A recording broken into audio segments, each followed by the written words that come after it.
Helicobacter pylori es una bacteria de forma espiral que crece en la capa mucosa que cubre el interior del estómago humano. Para sobrevivir en este medio hostil, ácido del estómago, la bacteria secreta una enzima llamada ureasa, la cual convierte la urea química en amoníaco.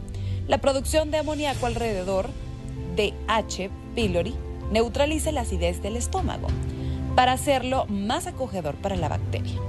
Además, la forma espiral de la bacteria le permite penetrar la capa mucosa, la cual es menos ácida que el espacio interior o lumen del estómago. La bacteria puede también adherirse a las células que revisen la superficie interna del estómago, aunque la infección por esta bacteria no causa enfermedades en la mayoría de las personas infectadas. Sí es un factor principal de riesgo de úlcera péptica y es responsable de la mayoría de las úlceras de estómago y del intestino delgado superior.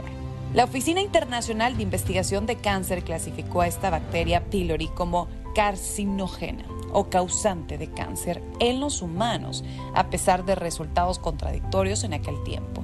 Desde entonces, la colonización del estómago con la bacteria se ha aceptado cada vez más como causa importante del cáncer de estómago y del linfoma gástrico de tejido linfoide asociado con la mucosa. La infección por pylori está asociada también con un riesgo menor de adenocarcinoma esofágico. Se cree que la bacteria se propaga por medio de los alimentos y de las aguas contaminadas y por contacto directo de boca a boca. En la mayoría de las poblaciones la bacteria se adquiere en la niñez. La infección es más probable en los niños que viven en la pobreza, en lugares sobrepoblados y en zonas con sanidad deficiente. No, así que a prestar mucha atención a este tema porque sabemos que hay que cuidarnos, ¿verdad? Nuestra salud es muy importante y ahora el tema del cáncer pues se habla muchísimo. Hay muchas personas que están con diferentes tipos de cáncer y hoy vamos a hablar acerca de esta bacteria, Helicobacter pylori, esta bacteria que puede causar cáncer de estómago. Para eso nos acompaña el doctor Alexis Pérez. Él es oncólogo clínico y qué mejor que hacerle las preguntas a él y conocer un poco más y sobre todo la prevención, ¿verdad? Este tipo de temas, doctor, a mí me gusta mucho porque aquellos que prestamos atención podemos llegar a la prevención, que es más importante que estar ya dentro del meollo. Bienvenido. Muy buenos días, gracias por la invitación a Hola Salvador. Y me interesó mucho el tema, ¿verdad? Porque se trata de algo preventivo. Nosotros como oncólogos clínicos, cirujanos oncólogos, radiooncólogos, estamos acostumbrados a ver este tipo de pacientes ya en fases avanzadas, ¿verdad? Entonces los cánceres gástricos en fases avanzadas son bien crueles.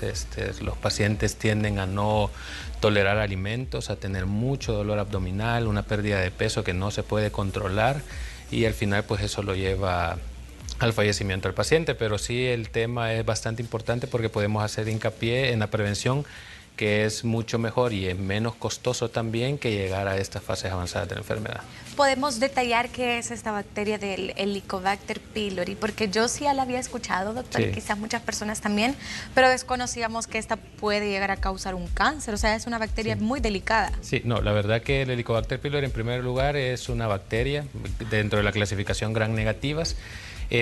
Nosotros normalmente en el cuerpo tenemos flora bacteriana, ¿verdad? Una flora bacteriana con la cual hacemos simbiosis, convivimos a diario, pero el Helicobacter pylori es una bacteria patógena. Se sabe de que aproximadamente más de la mitad de la población en todo el mundo está infectada con el Helicobacter pylori. Entonces este Helicobacter pylori, el mecanismo de transmisión, como lo solemos, nos solemos contagiar es vía fecal oral. ¿Qué significa? Que personas que andamos, digamos, los reservorios de Helicobacter pylori, las heces fecales, la mala higiene, la manipulación de alimentos y todo lo que tiene que ver con países igual, incluso como el nuestro, ¿verdad? De niveles socioeconómicos bajos y de malos sistemas sanitarios, malos sistemas de agua. todo eso llega a contaminación de los alimentos y así es así como adquirimos la bacteria, o sea, para nuestro organismo. ¿Cómo nosotros podemos detectar que tenemos esta bacteria o que podría ser el caso? Porque a veces hablamos de fiebre tifoidea, hablamos de intoxicación y uno lo ve como, me intoxiqué y siente normal, ¿verdad? Sí. Pero probablemente puede ser esta bacteria. Sí, bueno, toda infección tiene un cuadro clínico bien peculiar. Como le repito, más de la mitad de la población en el mundo tiene Helicobacter pylori, pero no todos somos asintomáticos. Incluso usted y yo podemos tener y no presentar síntomas. Esto tiene que ver mucho con nuestro sistema inmune, nuestro estilo de vida, y muchas veces el sistema inmune mantiene a la bacteria pues ahí localizada sin mayor síntoma. Pero en las personas que ya empieza a dar síntomas, de la sintomatología más importante es la dispepsia. Estos trastornos dispépticos tienden a tener dolor epigástrico, lo que comúnmente llamamos en la boca del estómago, dolor abdominal, sensación de reflujo gastroesofágico, pérdida de peso. Hay pacientes que incluso se empiezan a ver pálidos porque el Helicobacter pylori dentro de la fisiopatología puede llegar a provocar úlceras y estas úlceras estar sangrando de manera crónica. Si tiene el paciente un sangrado crónico que no se logra visualizar, puede haber sangre oculta en heces, pero también el paciente se puede quejar de que hace o defeca color negro o color alquitrán. Entonces esto es por los glóbulos rojos que se van destruyendo o digiriendo en el estómago y al final al defecar sale de manera negra o color alquitrán las heces fecales. Entonces ya ante estos síntomas dispépticos y este cuadro clínico que le acabo de describir, nosotros tenemos que buscar ayuda y no solamente tomar ranitidina, que es lo famoso que los pacientes empiezan a tomar, a automedicarse, sino que buscar el origen de este cuadro clínico, que es bien importante. ¿Qué otro tipo de síntomas pudiésemos presentar y creer que tenemos esta bacteria? Y si en caso somos asintomáticos, como usted decía, que no se presenta el síntoma, ¿cómo pudiésemos saber que podemos tener la bacteria? ¿Habrá algún tipo de perfil que me envíe el doctor a hacerme y yo darme cuenta? Sí, bueno, la literatura también es bien importante en esto. Dice que si no presenta síntomas o síntomas dispépticos, pues no recomiendas estar haciendo como tamizaje, pero si nosotros también queremos saber si estamos infectados, hay 3 tipos de pruebas. Una es la endoscopía de tubo digestivo superior, que es la introducción de una cámara hacia el tubo gastrointestinal que pasa por esófago y describe todas las paredes del estómago, y de estas el gastroenterólogo, cirujano endoscopista o quien realice la endoscopía puede tomar una muestra de las diferentes partes del estómago y esa es enviarla a un estudio por el patólogo. Entonces el patólogo ya estudia esa muestra vía microscopía óptica y ya puede describir si encuentra estas bacterias en el tejido. Otro es buscar los antígenos en heces.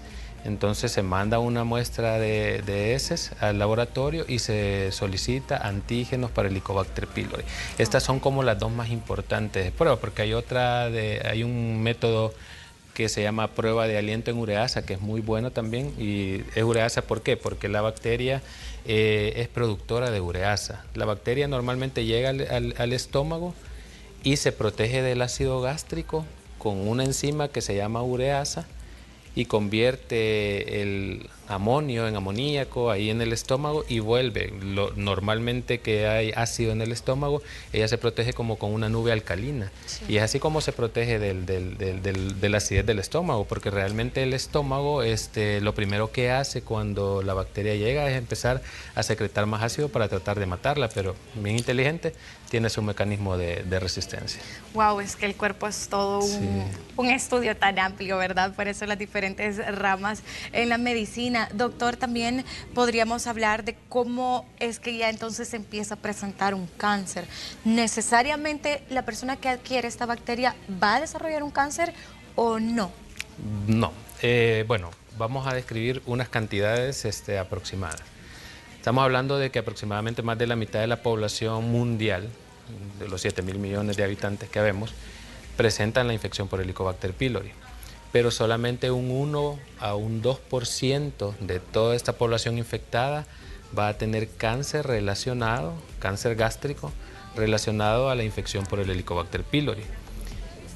Ok, con este porcentaje saquémosle el 1% o 2% a los 7.000 millones, pero de todos los cánceres gástricos diagnosticados, un 50% aproximadamente están relacionados a Helicobacter pylori. De las últimas estadísticas que revisé fue que para el año pasado en Estados Unidos se diagnosticaron más de 22.000 casos nuevos. Pero estamos hablando de Estados Unidos, que ya es una región que tiene un buen sistema sanitario, que tiene buena disposición de excretas, pero en nuestros países es menos la calidad de eso y es más el diagnóstico de cáncer gástrico. Incluso estamos viendo cáncer gástrico en chicos jóvenes de 30, 32 años que uno se dice, pues, ¿qué está pasando aquí? Pero tiene que ver mucho con esta bacteria. Entonces, del total, del 100% de los cánceres gástricos diagnosticados, un 50% está relacionado al Helicobacter pylori. ¿Hay algún tipo de alimentación que siga una persona que ya está diagnosticada con este cáncer? Vaya, lo que pasa es, sí, cuando ya hay una persona diagnosticada con cáncer gástrico, nosotros tenemos que ver en qué zona del estómago. ¿Por qué? Porque, por ejemplo, cánceres que salen en la unión esófago-gástrico, que es la unión del esófago con el estómago, tienden ellos, los pacientes, a quejarse de que no les pase el alimento. Entonces estos pacientes no pueden comer cosas sólidas, usualmente solamente van tolerando líquidos o comidita en puré. Cánceres localizados en el cuerpo del estómago, los pacientes se sientan de que se presentan la sensación de plenitud, que es una descripción que cuando ellos comen se llenan rápido. Entonces los alimentos siempre tienen que ser una dieta balanceada, a base de proteínas, carbohidratos y verduras, pero ya tiene que diferenciarse en la consistencia y todo va a depender de la zona del estómago afectada. Afecta también el rendimiento de mis intestinos, por ejemplo, cuando yo ya quiero ir al baño y ese tipo de cáncer afecta. Sí, por ejemplo, como el tubo gastrointestinal se divide en superior e inferior, después del estómago sigue duodeno, ilion, yeyuno, hasta llegar a colon. Entonces, usualmente el paciente con un cáncer gástrico avanzado, cuando el cáncer ya no está localizado en el estómago, de las metástasis o de los implantes que tiende a mandar o a enviar es a la cavidad abdominal y manda implantes o metástasis a la superficie de los intestinos. Entonces yo les hago la analogía a mis pacientes, es como que tengamos un puñito de maicillo, lo reguemos ahí, pero todo eso es cáncer. ¿Y qué va a hacer?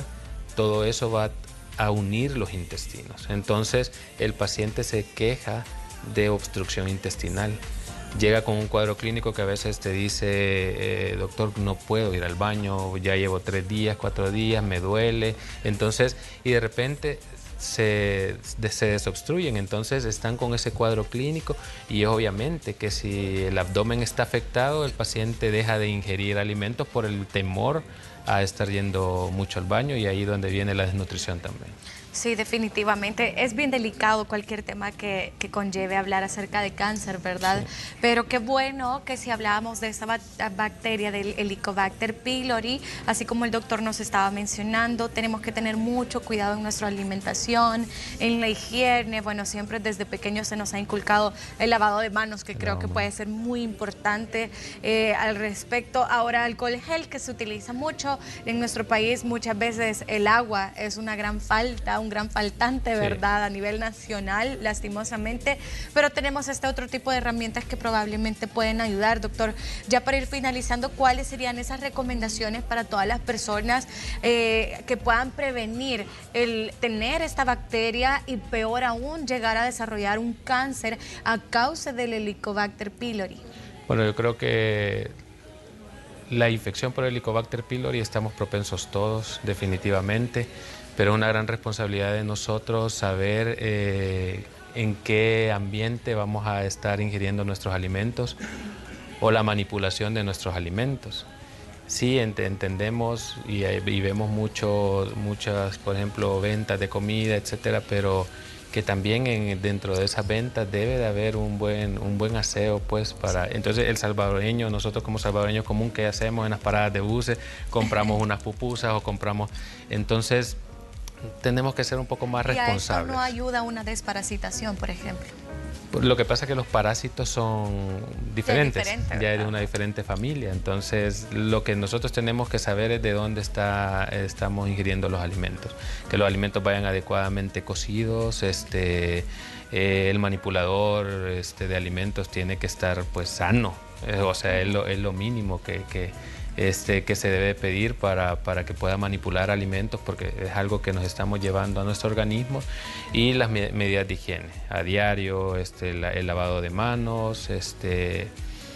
Una cosa que también quiero recomendar es no consumir tanto comida salada, porque se ha visto una sinergia o una ayuda al Helicobacter pylori cuando nosotros consumimos mucha comida con sal. Entonces él se potencia. Y es una recomendación que también se Allá lo hace. están escuchando, doctor. Aquí tenemos una compañera que le gusta ponerle mucha sal a la comida. Sí, o sea, son cosas que sí, son importantes. Qué buena recomendación, doctor. El doctor Alexis Pérez, él es oncólogo clínico. Usted también lo puede contactar. En pantalla están los diferentes números telefónicos y redes sociales, pero usted también las puede mencionar, doctor. Sí, no, bueno, estamos en la clínica de cuidados oncológicos integrales. Quizás la esencia de esta clínica es de que el paciente pueda consultar. Como le repito, la mayoría de veces nos consulta ya en fases avanzadas, pero solemos detectar pacientes también en fases tempranas.